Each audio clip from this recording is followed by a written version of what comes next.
Paper towns. Phantom settlements. They're places that exist solely on paper maps, but have no physical presence in the actual world. All of them are either blunders or a deliberate attempt to break the law. Cartographers would frequently employ the copyright technique of paper towns, in which they would place fictitious settlements on their maps to set their work apart from that of others and protect their intellectual property. There would be a sense of awareness of plagiarism on the part of the original map maker if this town were to appear on a map produced by another mapper. Independently produced maps of the same area, even if made by separate companies, should be expected to share some data. If people are going to use the maps to navigate about, they should be able to trust what they show of towns, roads, and bodies of water.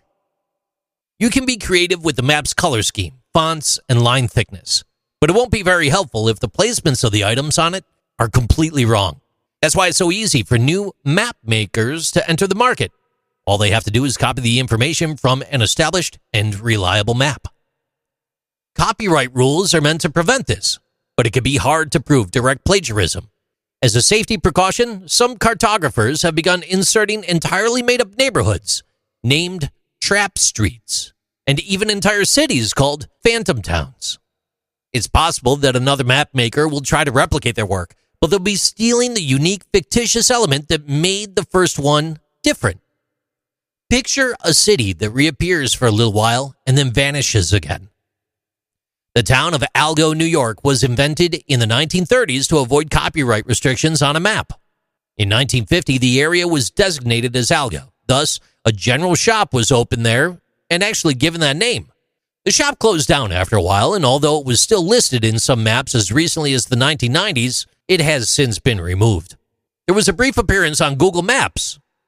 On February 25th, 2014, Algo, not official, was entered into the Geographic Names Information System database by the United States Geological Survey. The name Algo is an anagram made up of the first letters of the names of the cartographer and his assistant, and the inclusion of the community on one of the Rand McNally's maps almost led to a legal battle between Otto G. Lindbergh of General Drafting and Ernest Alpers of Rand McNally. The location where Algo is said to be is still open to the public, and the town unfortunately does not appear on any Google Maps anymore. You just need to do a little extra research to find grid coordinates of this mythical town, and you too could stop by there. These are Interesting Things with JC.